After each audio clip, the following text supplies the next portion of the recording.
Since our first encounter with it, the world of Sanctuary has been rife with suffering and hardship.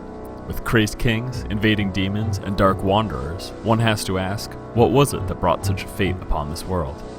In this first installment of our Diablo lore series, we help answer those questions and more, as we take an in-depth look at the events predating the first game. So join us as we dive into the annals of history and prepare for what may very well be Sanctuary's last war.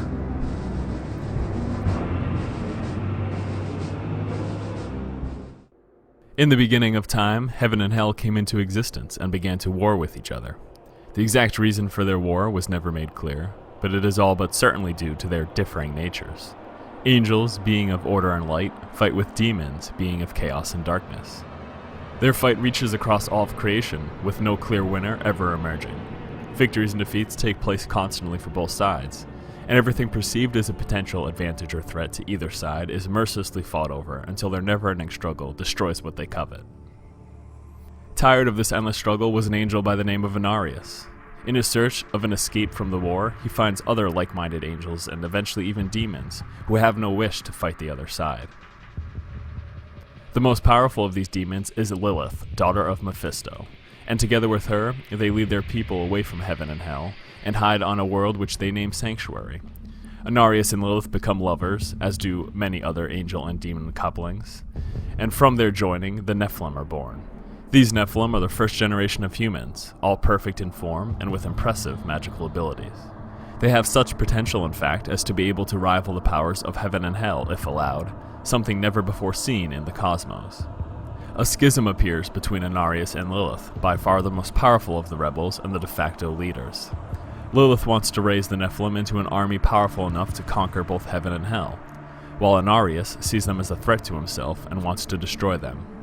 Enraged by this, Lilith kills every single angel and demon on Sanctuary, leaving no one alive but herself, Inarius, and the Nephilim. Knowing full well that Inarius cannot stand an existence of loneliness, she knows this will prevent him from killing the Nephilim, and thinks it will force him to change his mind about them. Inarius punishes Lilith for this and imprisons her in the void, an empty space as far away from the rest of creation as is possible.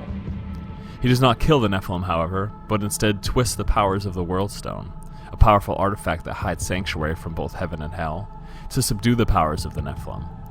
Over the generations, their powers grow weaker and weaker until no magical power remains and no one can remember where they came from.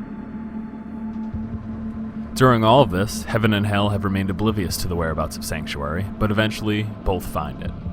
Once again, they are very near to destroy it completely and all of its inhabitants in their internal struggle, if not for the intervention of a man. A mortal named Odyssean manages to connect himself with the World Stone and defeat Inarius, and with its awesome power at his disposal, he halts the invading armies, though it destroys them in the process.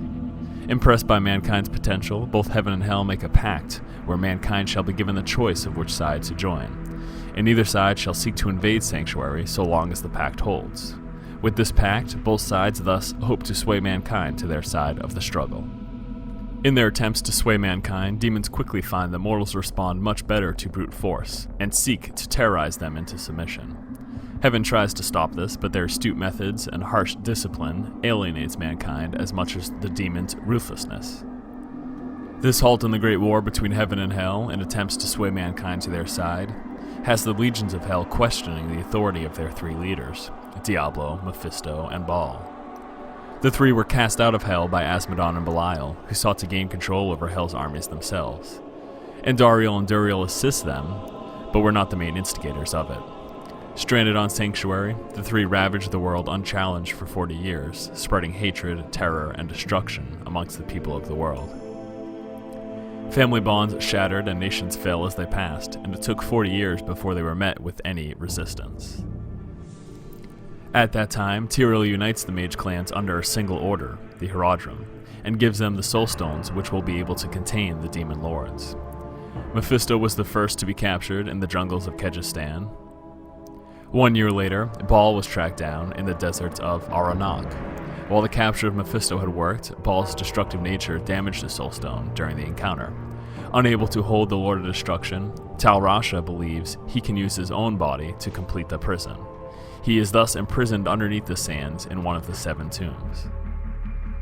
Diablo escapes and makes his way across the world for another 9 years before being captured in Honduras.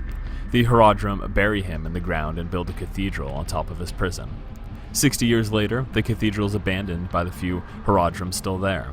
The order dissolves with the threat of the three diminished, and 180 years later, during the events of Diablo 1, no one remembers what was originally buried under there. These are the events leading up to our first encounter with Sanctuary. The story has been set and the major players revealed. Join us next time as we take a look at the events of Diablo 1 and continue the story of this troubled world.